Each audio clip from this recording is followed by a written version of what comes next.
Hey, everybody, welcome to With Thunder's Applause, a podcast where two friends get together to discuss the events and ideas that will shape our uncertain future.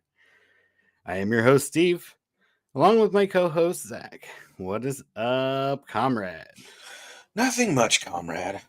Just sitting and thinking about all the people struggling all throughout the planet, for a fair piece of the pie.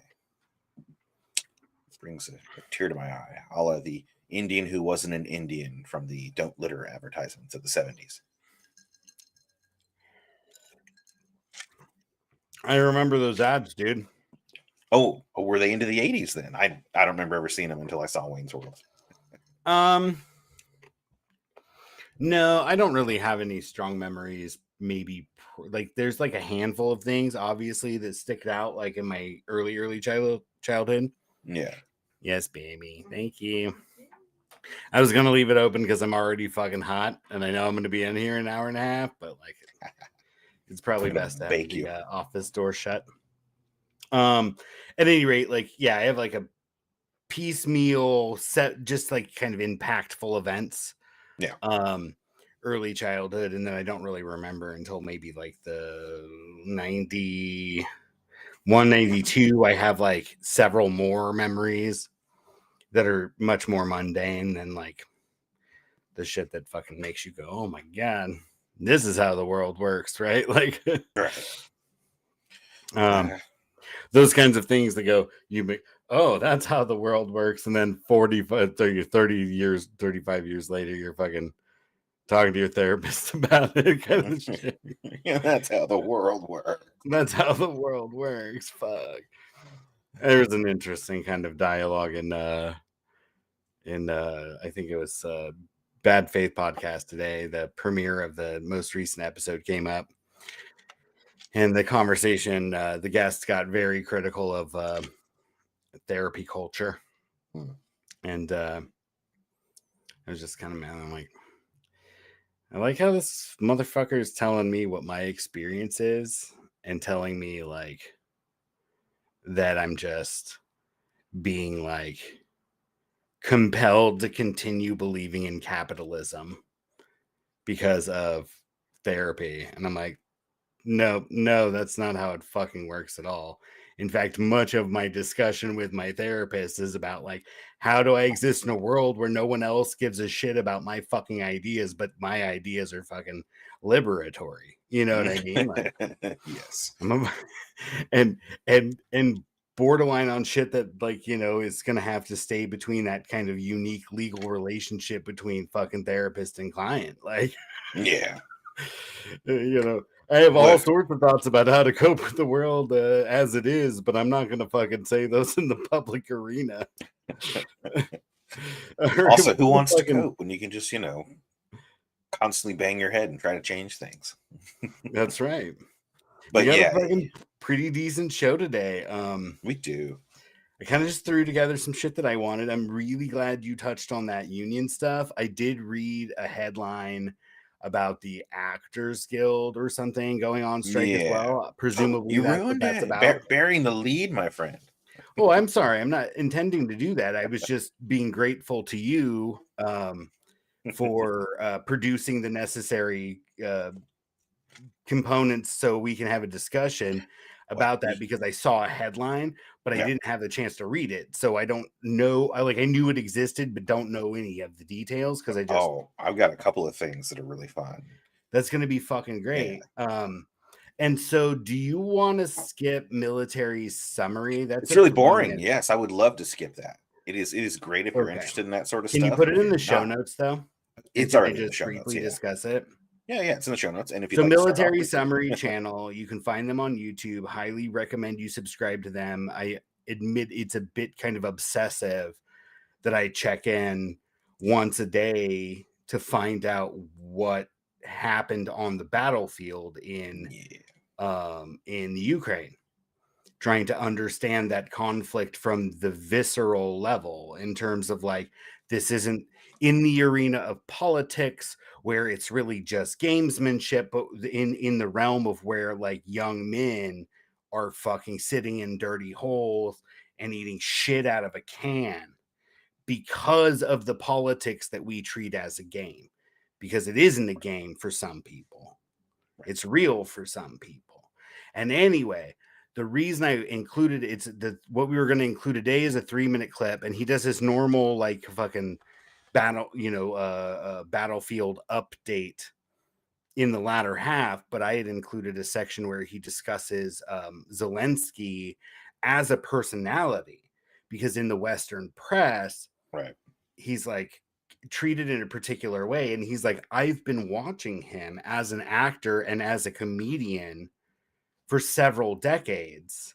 And like, I see this recent kind of, I don't want to say it's a theatrical portrayal, because I do think part Zelensky is in part like probably like pretty defeated at this point, recognizing that like there was really no way for him to deliver the thing that NATO wanted him to deliver on the battlefield.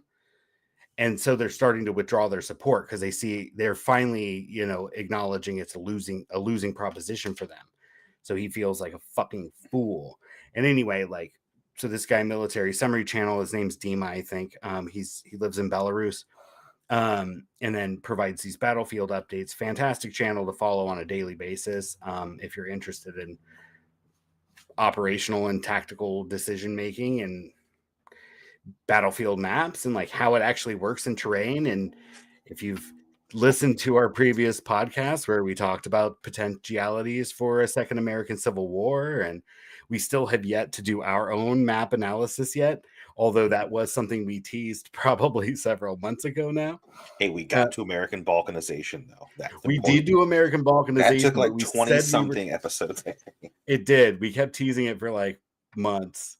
And then on that episode, we teased that we were going to do a map and actually examine the geography of California for potential strategic points of interest, or how would you carve this up and what resources would you need to hold that and stuff, and start thinking about where we live as a battlefield. Because as we're going to discuss in this segment we're leading into right now, like it's something that could happen in the not too distant future as our climate system breaks down, now as our economy breaks down.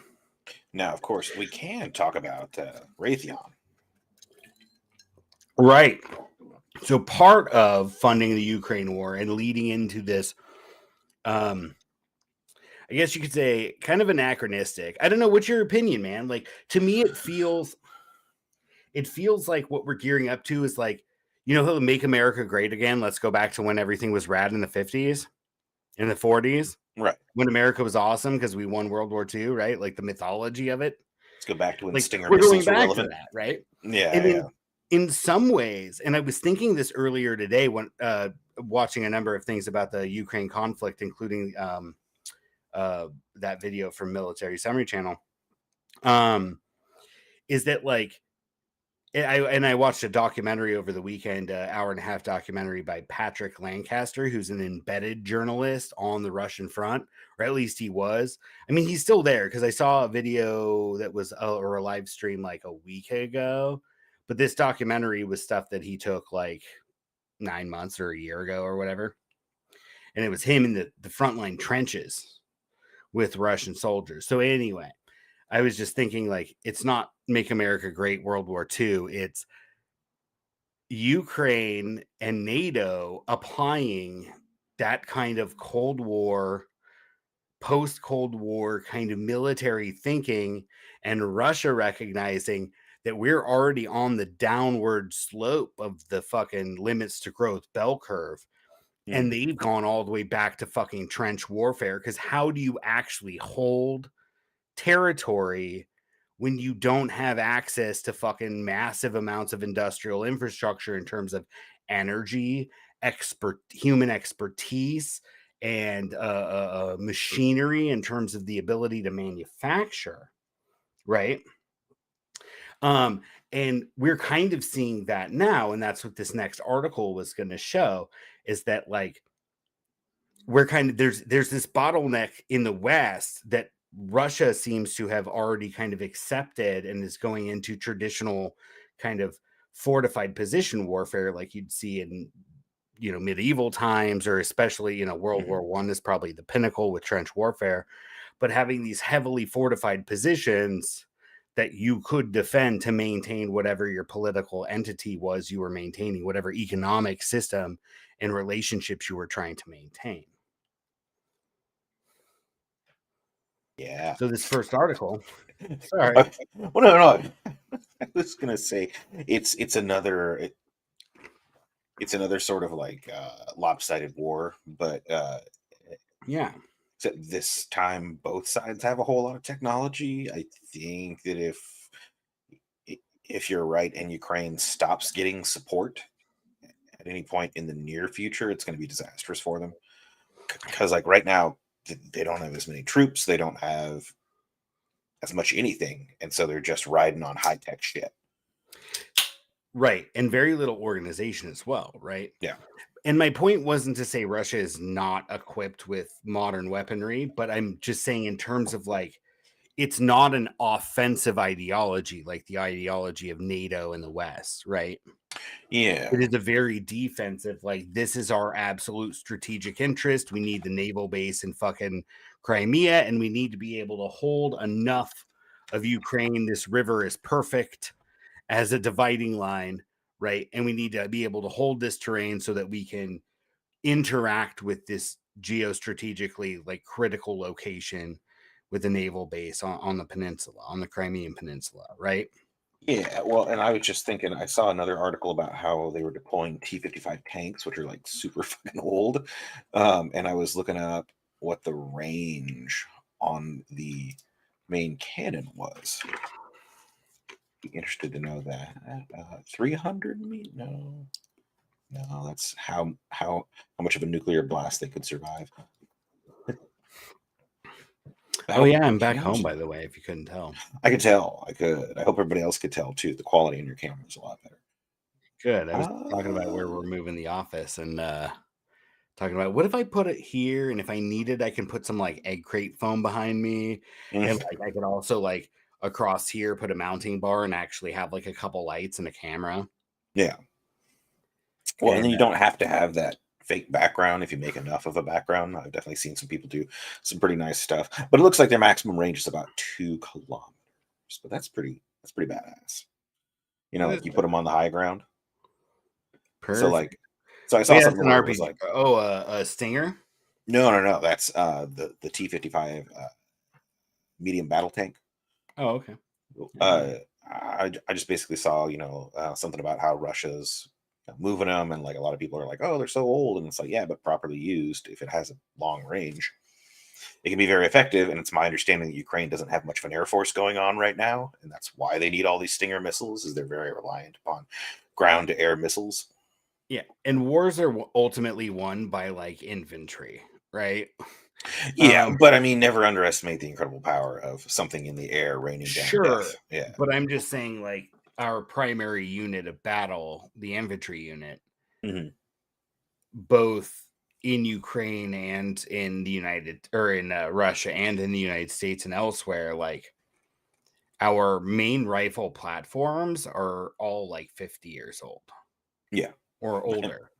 The AK is fucking um yeah, it's an old system. 1949. Yeah. Yeah. Yeah, Ancient. exactly. And I think the M16 is a little younger than that. I think that debuted in the late 50s, early 60s. 1964. You are correct. You know too much 64. about guns, my friend. Uh, What's that? so you know too much about guns, my friend. Well, I know Uh, something about the AR-15 because you can't intelligibly have a conversation with mm, someone who wants to outlaw something they don't understand if yeah, you don't also understand it to it, like, understand it, not like, oh yeah, I get it, right? But yeah. like deeply understand it in a way that you can have like a really intelligent argument. Basically, how atheists tend to know more You about the just have to Bible outsmart people, bro. than Chri- That's like rhetoric 101 well, how or atheists know whatever. more about the Bible than Christians know about the Bible. Ultimately, it doesn't matter because they'll just be like, whatever. But Whatever, bro. So anyway, Exactly. let's talk about the Stinger fucking missile because Stinger we've fucking already missile. Let's talk blabbered on about and on and people on. let's talk about people that, are like super old and retired So and who had to be called back in to train the new people on how to assemble it. yes, And so, you've got a whole bunch of old guys coming up, probably charging them a fucking fortune, I hope. Like, no, bro, I retired 10 years ago. It's gonna be like $100,000 a minute. Um, they probably found some of those old fuckers that are just retired and bored. yeah, I'll do it for fucking free. I don't care. But Because it's interesting because I imagine that uh, that part of aerospace would be similar to aviation aerospace I'm just surprised in there's the not a sense that there's a replacement lot of yet. really, really old people that are still really, really into it and give it like their whole lives. Right. Yeah. And so my main question is like, okay, so we've got this Stinger missile and like it's 40 years old or whatever. Like there has to have been a replacement. Air targets don't just disappear. You need to blow shit up from the ground i- in the air. Is that just Yeah. not true? Well, no, it There is is, no but we replacement. just realize in terms of the amount of energy and material and therefore financial resources you have to Mm, input into the system, yeah. like systems we developed when energy was more plentiful or at least easily accessible energy During was, the bonanza. yeah, during the boom of times. Back in the time of the boomers in the In old the time of days. the boomers. I like that you did the whistling Willie or what's his fucking name? I forget who it is, There's but a lot of yeah, old cowboy there are. memes because there's one in the movie Frighteners, and then there was a character in Disney's Gravity Falls, which Oh is my actually a god. pretty decent cartoon. I only watched that recently. That show is fucking amazing. It's really great. I love the fucking the uncle they go to stay with in presumably Oregon. I think the joke is that it's Oregon. Yeah. And the uncle's like this fucking crazy ass libertarian. He's like, that's not tax collectors, is it? Shit. Oh no, we're so fucked. And then it turns Uh out there's all sorts of like weird shit that happens. I heard there was like a connection between some universes in yeah. other shows. Anyway, Yeah. Actually, it gets referenced in Rick and Morty at a minimum. But yeah, it's pretty all over the place. It's really like it's a really fun show, and it has what's her name who plays Louise on Bob's Burgers. oh yeah, Yeah.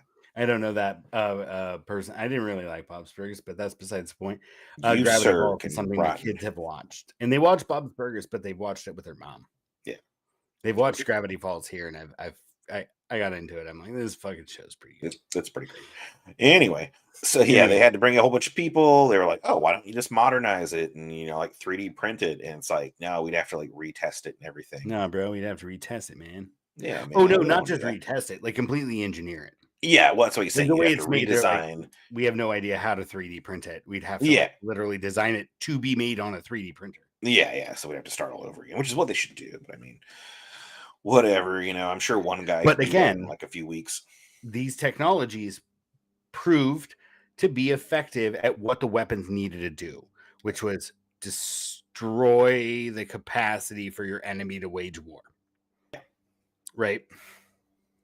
I mean, I'm not even always no. I mean, because even back in the day of swords and stuff like that, you didn't have to kill your enemy if you could disable their hand. you could starve them. Remember in Game? Well, yeah. Yeah, Game of Thrones was one of the ones you watched. Oh yes, I watch Game of Oh Thrones. yes.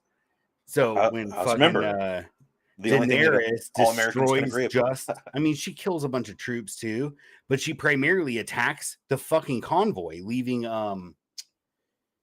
it was right after Jamie killed Lady Olenna in Highgarden. They were headed back from Highgarden, they had the fucking wagons, and Daenerys showed up, and remember Jamie was like gonna try and spear her with the dragon there, and then fucking homie the of the Night's Watch was Braun. Yeah, Sir Braun of the Blackwater. Yeah, and he tackled him, and he's like, "You fucking idiot! You were like riding at a fucking dragon."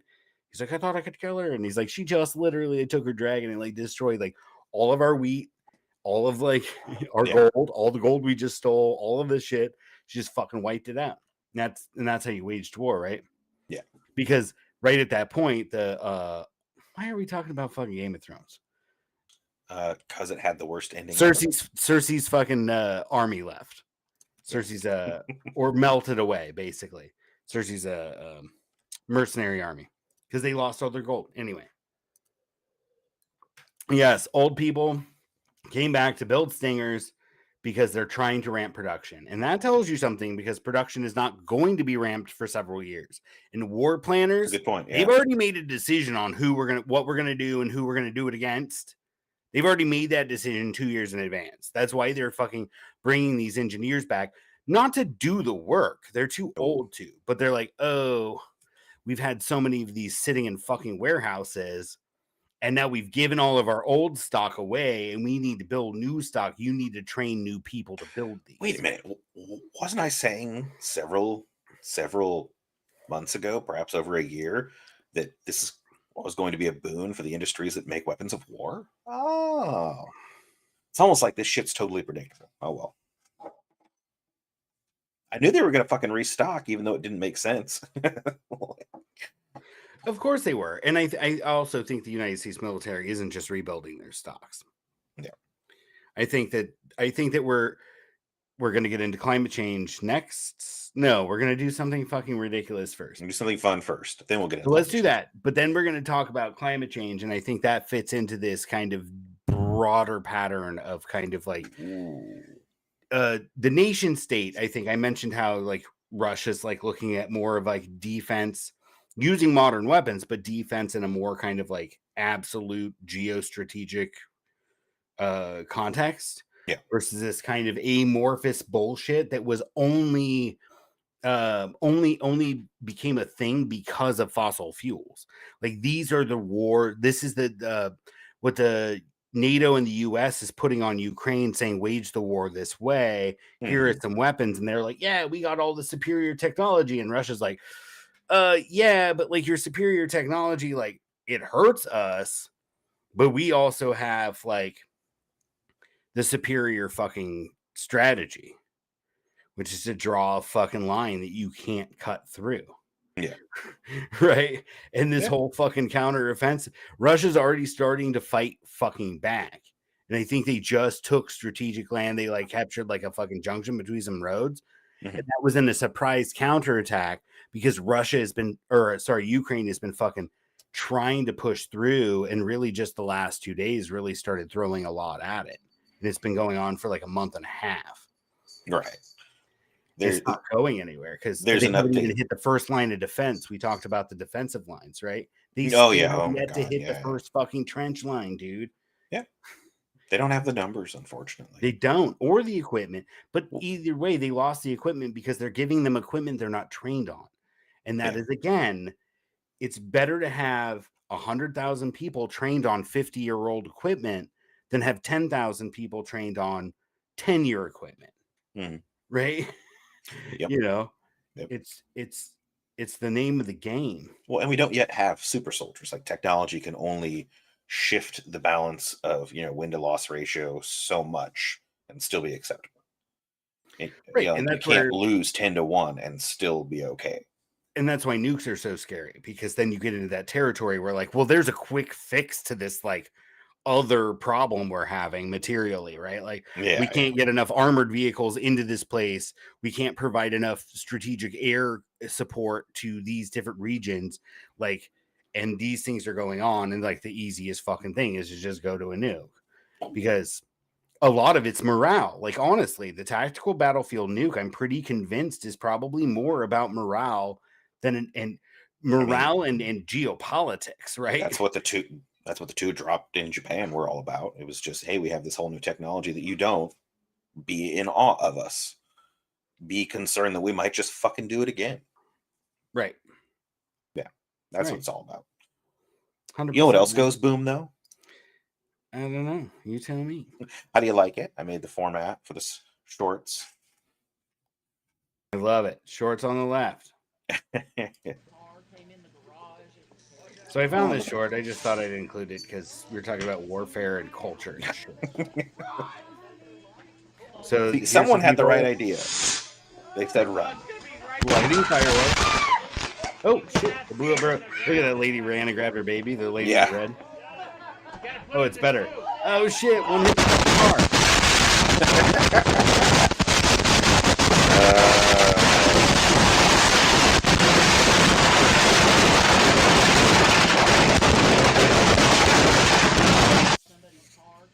It didn't even get to finish. It was still going. I hope whoever had the camera is all right. Maybe the camera. It's so got funny fucked that up. shit went pop, pop, and it still took the lady a second before she grabbed her baby. Yeah. Because me, I would have been like Baby! jumping through the Well, air. she didn't even like remove the baby. I believe if you look, she's actually like No, she picked has it her up. baby. Well, no, but She like did she pick it up and stays in the area. turned her back to the threat and her baby up front, which is still a motherly reaction. But I just thought the reaction time was slow. No offense, ladies. Like, Let's I'm see. not casting shade. Right there. 1, See, 2, she grabs the baby. 3 seconds. She had the baby in like 3 seconds. That's pretty good. She got up immediately. But then right there, she turns it back towards. That's what I'm talking about. Shit. Okay, that's enough of that.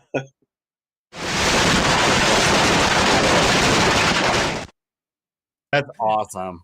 Yeah, that's. I mean, that's fucking impressive. I never understood why. I mean, I'm not a big fan of fireworks myself for various we reasons. can't even have them because we live in a place that's a tinderbox. Yeah, well, we shouldn't have them, but people still do. I went to the various minimalistic. I think along coastal communities, it'd be cool to fucking shoot them up. I mean, fucking, they've been using them for ceremony. Yeah, for like thousands of years. Like that's what fireworks. The fireworks have existed as long as firearms. Yeah. So as long as we're talking about like the capacity to wage war, like fireworks are for ceremonial purposes seem reasonable. And I also like to see them used in France, right? Like riots ongoing in France. Fantastic weapons. That's how the Chinese originally used them. You know, have you seen like fucking Mulan? I hate to say Mulan, but yes, I've seen Mulan. But those little rocket things they had, yeah, it was also in like the last season of fucking Walking Dead, but I know you didn't watch that. They had the just I hear it's a terrible show. Yeah, it fucking ended pretty poorly, but whatever. Yeah, they basically like set up rockets, like firework rockets in fucking launcher tubes. These huge launcher tube assemblies. They'd light it and it'd be all twisted together so they'd light off in sequence. And they're fucking rad. They're basically like it was the original artillery, right? Rocket propelled projectiles. Yup. They weren't accurate, but with enough of them. Yeah, and back then, if they weren't very accurate, but if you had enough of them, it didn't really matter. Didn't really matter. Nope.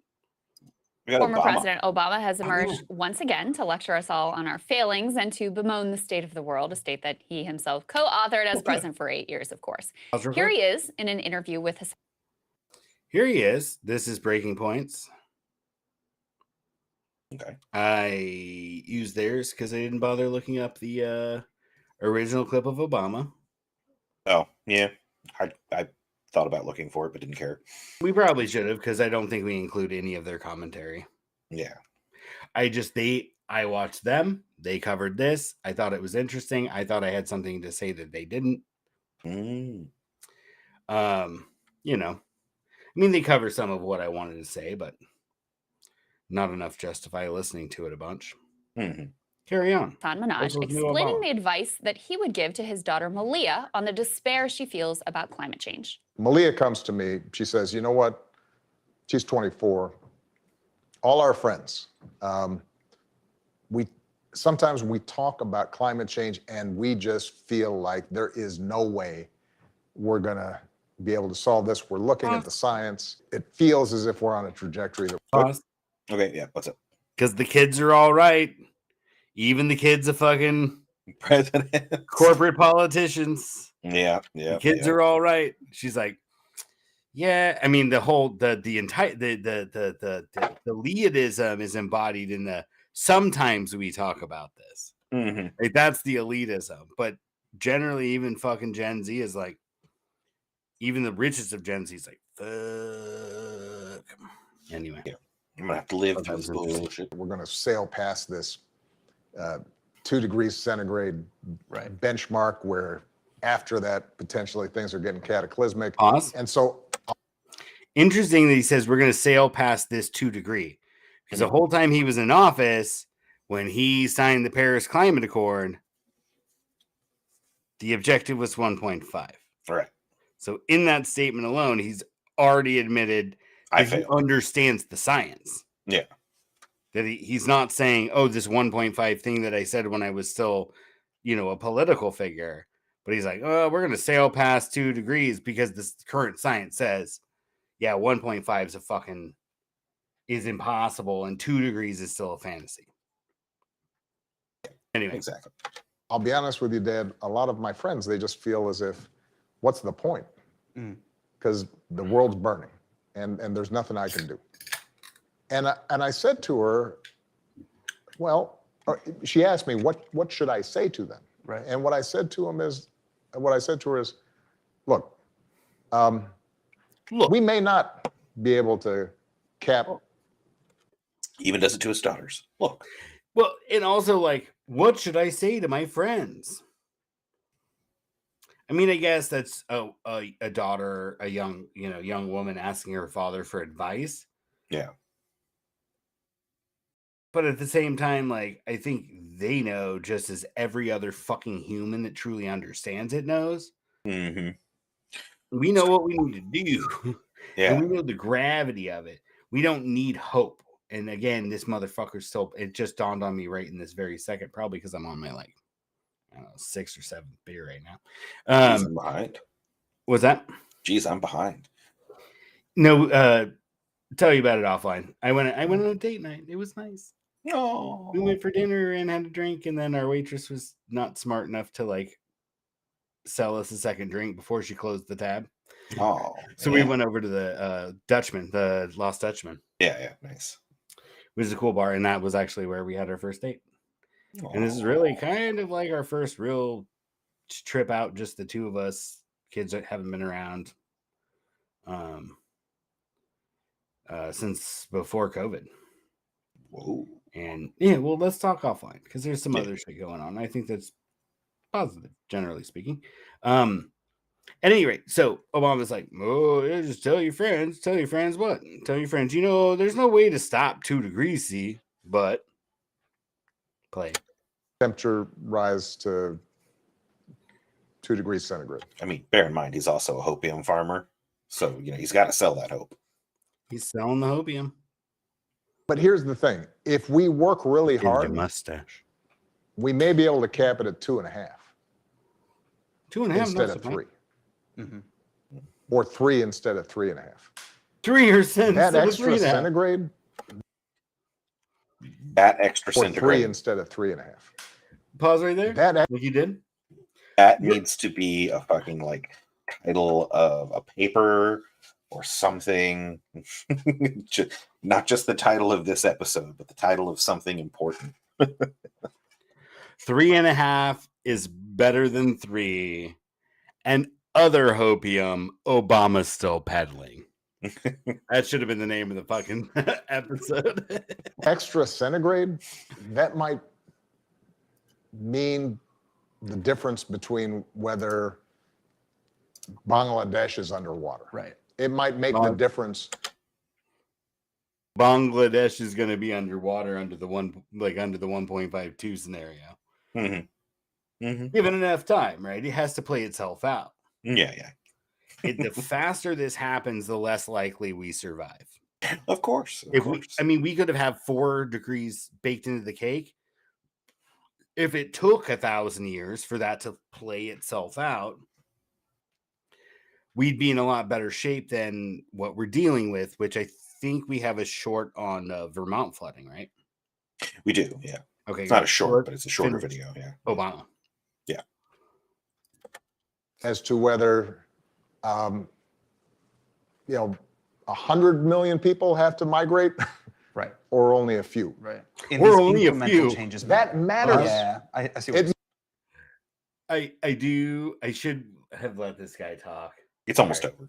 Makes a difference. Sure. And and to it's be worth able, fighting for. And it's worth fighting and you for. can't descend into nihilism and not try to save those Yes, 100, 200, 300 million people. It matters. That's a lot of I agree people. with yeah, that's a lot of people. That's So a lot he's of like, people. it's whether 100 million die or just a few. And he's like, yeah, I get it. Like a half a degree centigrade is the difference between 2 and 300 million people. But the way the Obama said, he started like 100 million people or a few. A few. You're like, it's A going to be hundreds of few. thousands. A few have died in every fucking climate disaster we've had in the last half a fucking decade. Yeah. The fucking, and we'll continue to have. And we're having heat waves now, and we're having flooding now. And I think a few just died in Vermont. I don't have a death toll. I don't think it was a lot. Like, a lot is, I mean, we had the Tubbs fire, the Camps fire, and the Carr fire all in the same goddamn year. And that the death, or no, I'm sorry, the Tubbs fire was in 2017. Carr and Camp fires were in 2018. And there's one other, the Mendocino complex was in 2018 too. All those fires combined killed like 150 people. Yeah.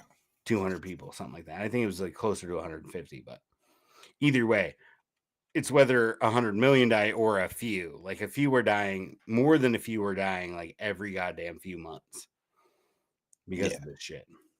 Only and then one that guy's like so 2 far. or 300 million, and I honestly think that's a fucking undercount too. But yeah, carry on. Well, I do wonder if that was just Bangladesh. One death confirmed so far in Vermont. Yeah. Okay. Are there 3 missing? Because I thought the number was around 4. I just did a quick. Okay, for death. that's fair. One Drone dead. video from Tuesday captured the extent of flooding in Vermont, with streets turned to rivers across city blocks in the capital, Montpelier. Oh, hey. And a nearby reservoir is nearing capacity after days of torrential rain. A spillover could worsen the already catastrophic flooding. That is More than great. 7 inches of rain fell on the city over the last 2 days. The city's manager urged 7 residents inches? to be prepared to move to the In upper 2 floors days? of homes Yeah. as highway closures That's not made that bad. evacuations difficult Yeah. or impossible. The fire chief said rescue teams in boats had reached about a dozen people stranded You in don't have the homes and infrastructure to get rid of vehicles. it. And the state's governor said the 48-hour storm dumped 4 times more rain in Vermont than Hurricane Irene did in 2011. The devastating 418. downpour ravaged much of the northeast region. Footage released by the New York State Police shows stranded motorists holding That's a cable fucking as they nuts. wade through rushing floodwater along Yeah. a submerged roadway. This was the scene in Highland Falls, New York on Monday. Local officials said the weather claimed the life of at least 1 woman. Governor Kathy Hochul visited to survey the damage. She said the extreme weather was part of the, quote, new normal fueled by climate change. Oh man. At Good thing 1.6.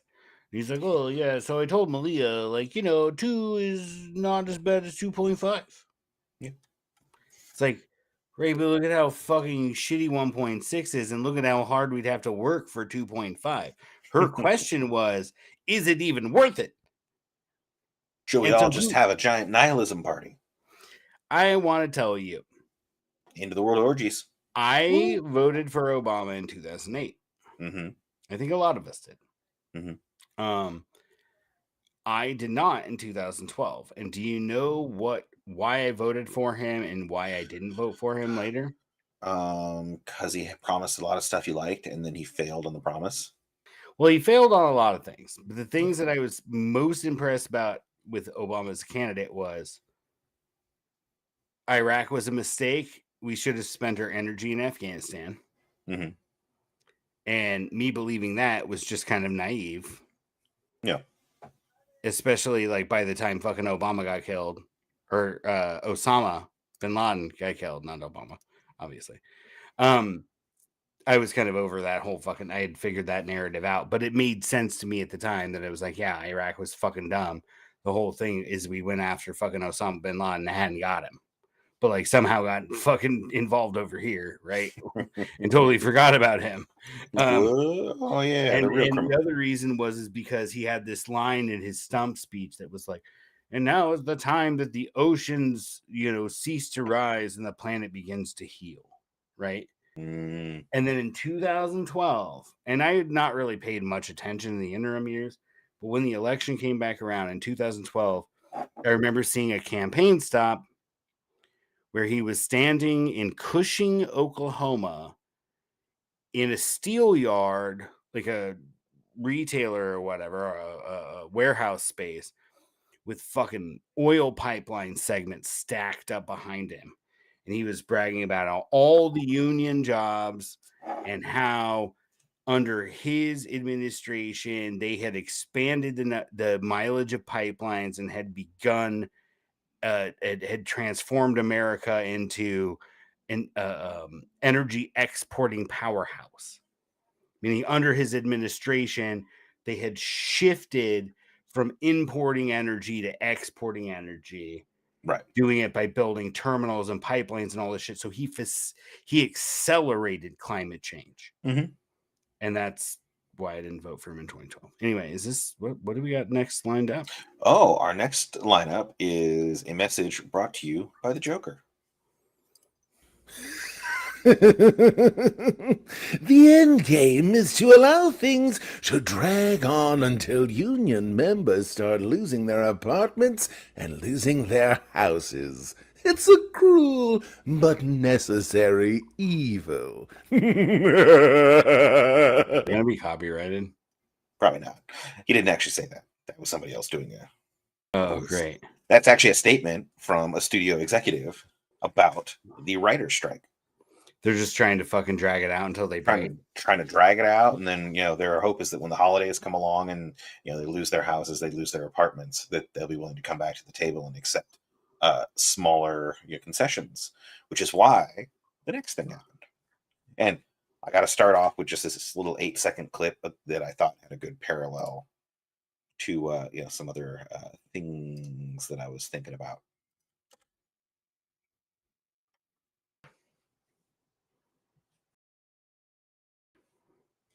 What was that? So basically, whoops, I didn't do it right. I gotta go back. To make ends meet. Additionally, industry expectations around self-tape auditions mean performers are bearing casting costs that were once the responsibility of producers. So the self-audition tape is just basically you get a script, you do your rendition, you edit it, you turn it in. And it's just like he says, it's putting a lot, like you have to learn how to edit, you have to learn how to do all this stuff, or pay someone else to do it for you to make it look really professional. And it just reminded me very much of the fact of the earlier thing where the record studios we're just like, man, it really costs us a lot to travel the country and find talent. Wouldn't it be great if the talent just came to us? Yep. And then they created all these various reality TV shows where what do people do? They travel from all across the country, pay for their own hotels, pay for all their own food and all that shit, so that they can come and appear before Simon Cowell or whoever, Paula Abdul, in hopes that they can get something. It costs. Not only does it not cost them very much, they literally make money off of it. And this is the same thing that's going on here. They're not making money yet. I'm sure they could, if they made like Who Wants to Be an Actor or something like that, or America's Next, Brad Pitt. Yeah. And he was a judge, I'm sure people would fucking do it. So like very bad precedent that's already been set. You just wrote the next big fucking TV show for them. TV show. Yeah. Who Wants to Be a Shakespearean Actor? There you go. But yeah, and then this is Fran Drescher making an announcement about Aww. what? Nothing. What? Go ahead. Okay. I liked The Nanny.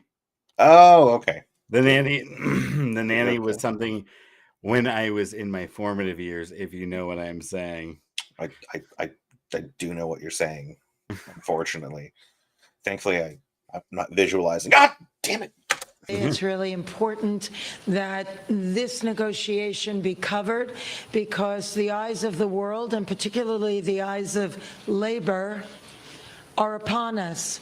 What happens here is important because what's happening to us is happening across all fields of labor by means of when employers make Wall Street and greed their priority, and they forget about the essential contributors that make the machine run.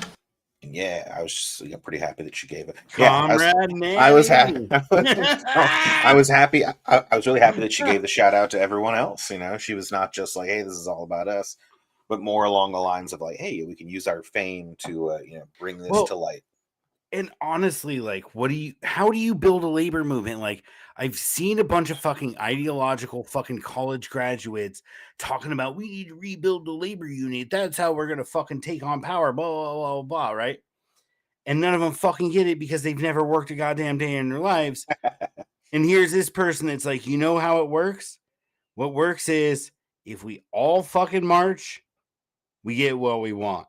Yeah. If they march, they're there, they negotiate, they crush them like your Batman speech, right?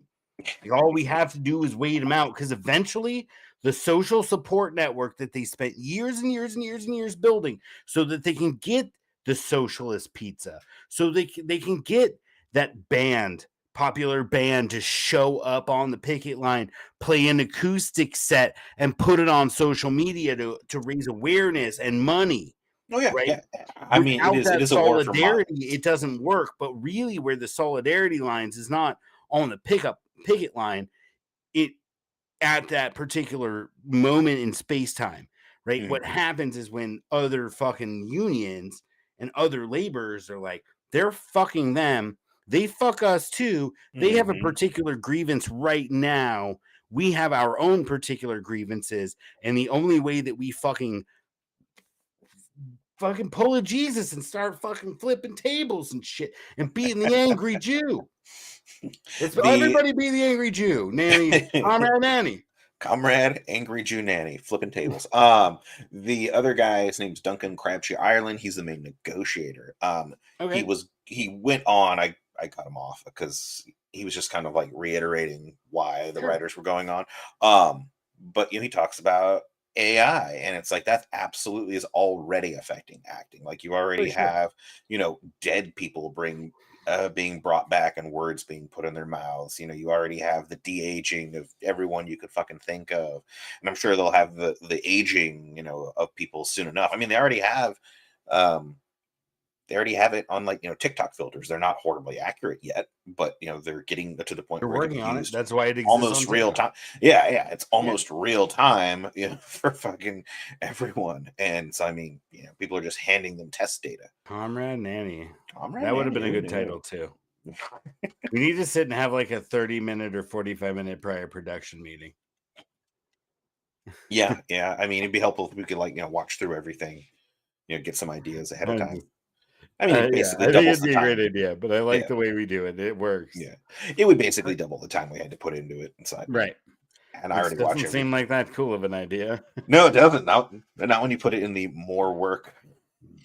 Play the rest of this because I got to piss. Oh, it's that was it, man. That was the whole writer's strike? No, I mean that was all I wanted to cover.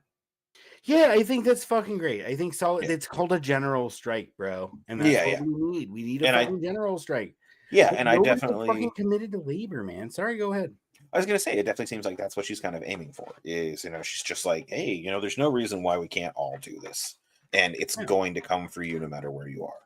And like that is the boogeyman that needs to be taken for real. Like fuck the boogeyman.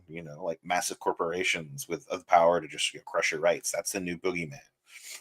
Yeah, let's get through our heads. And in the actors and the writers in Hollywood are the fucking propagandists. We need them. Yeah, we need them to lead it. We need the fucking propaganda machine to just give up and say we're not going to fucking lie for the fucking corrupt system anymore. We're not going to do it. We are in solidarity with the masses against a fucking absolutely corrupt and destructive fucking system. Yeah, and a part of what's going on is all these big studios are facing the backlash over, like last week we talked about how Disney was having trouble because, they found out that buying Star Wars didn't make them as much as they'd hoped. Mm-hmm. And like they're having issues with, buying Hulu and just expanding so much so fast. Like a lot of these big studios are facing a lot of the same shit where it's just, you got to tell me when you're going to do that. Where it's just a matter of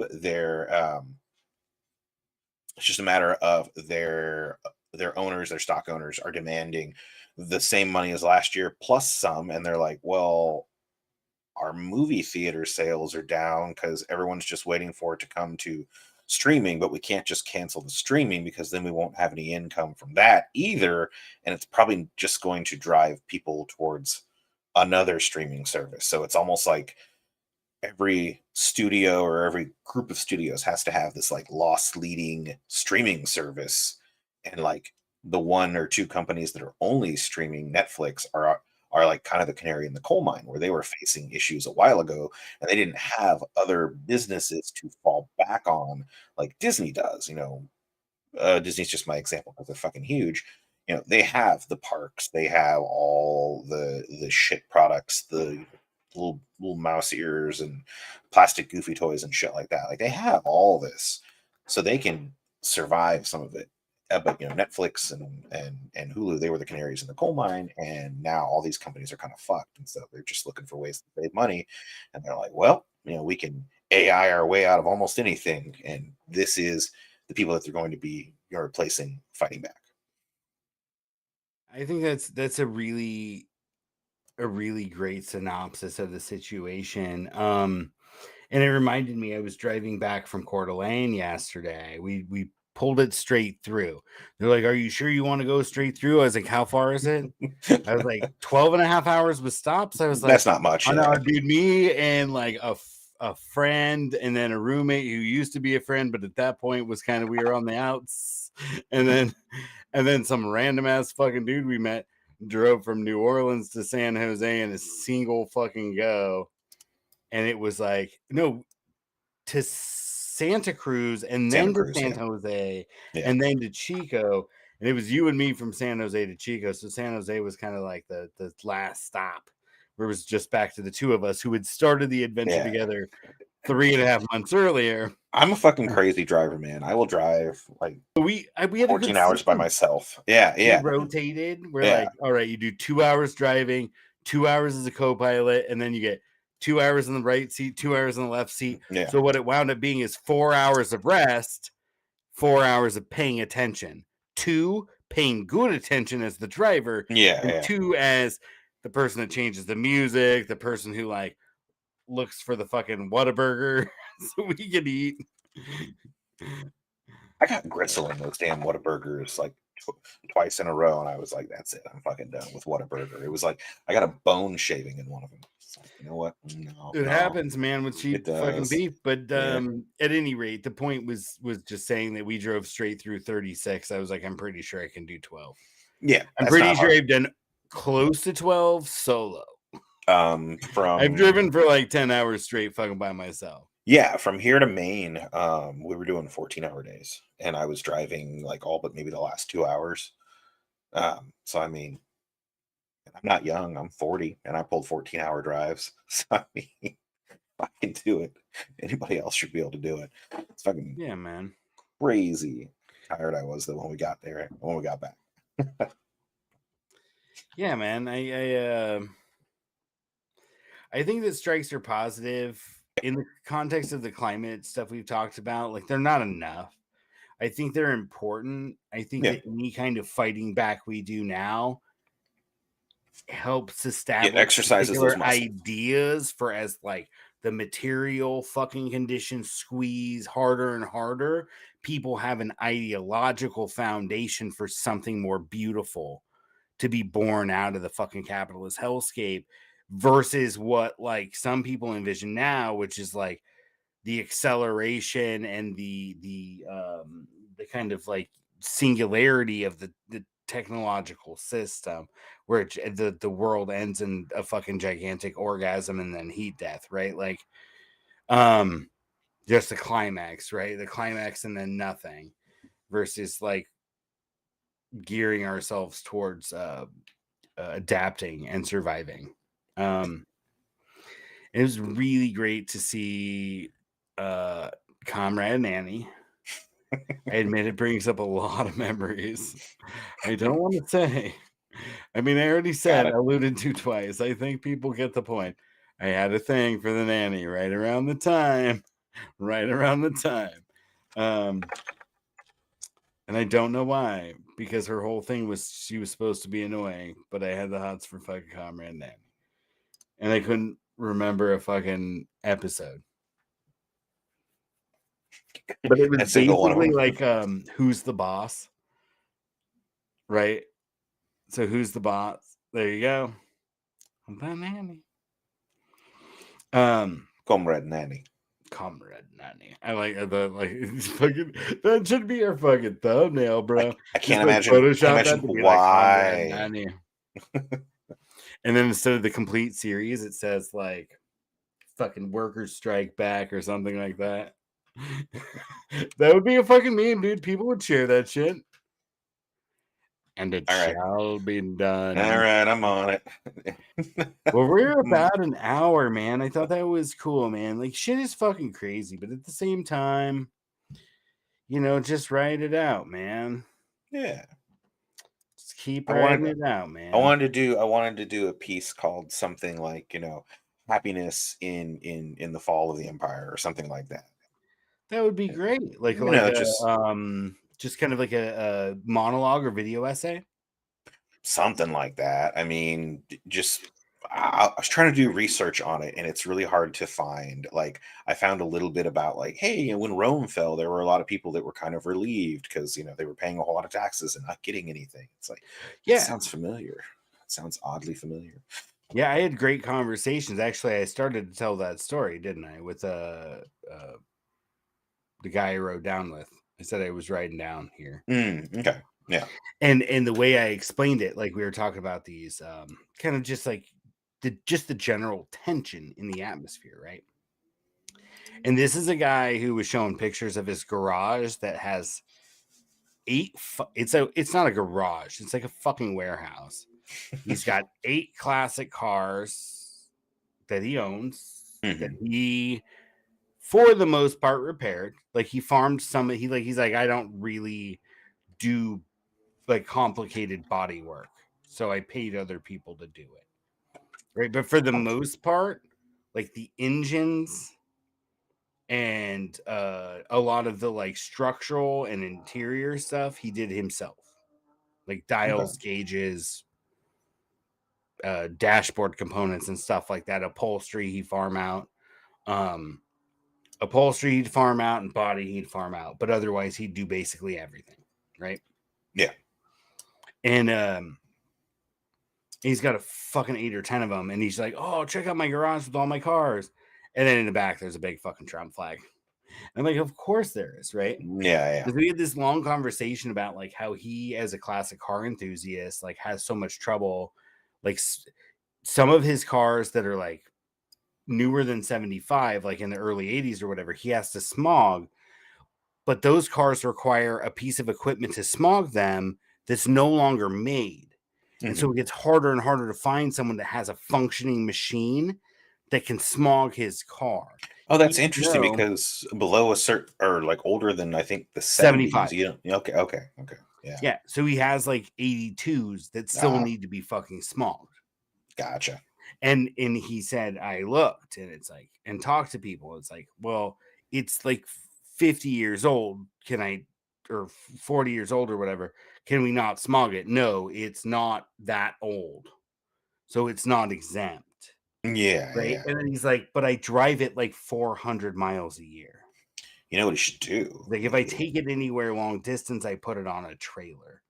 And So they he's just already make it harder and harder. And they're like, oh, well, here's a place that'll smog your year model. Yeah. And he's like, that's 4 hours away. I'm not going to drive the car 8 hours to get a fucking smog. Yeah. What he should do though is just rip out the engine and put in an electric motor.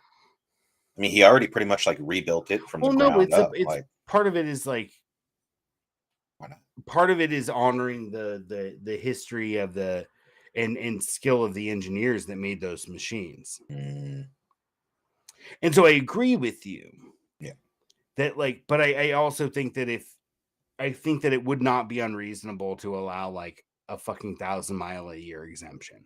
I 'Cause do the pickup imagine truck that's, I just got now, yeah. I pay $110 a year, and I have to smog it every other year. And because it's older, there's one currently in town, one place that'll smog a car that old, and it costs twice as much as a regular smog.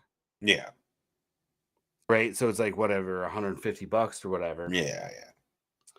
And I drive that car. I've driven it so far since I've owned it, like 30 miles. And I will most likely probably drive it no more than like 300 miles a year.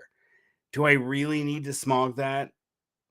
Like, I'm not, you could say, hey, you don't have to smog it. But if it's spewing fucking smoke, there will be some kind of penalty. Yeah. Because if it's a little extra emissions you're talking about, like the 300 miles I drive in a beater ass pickup does not equal the person who jumps in the car to drive and sits in the drive-through to get lunch and then drives back to work and, pops all over town, hops in to run to Target and then back over and does all this.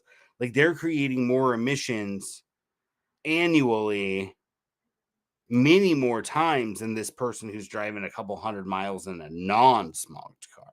You know what I mean? Yep. Anyway, all it takes is solidarity. Remember, folks, when liberty dies, it dies with thunderous applause. Peace, love, Comrade Nanny. Comrade Nanny. Dancing Baby Yoda. Later.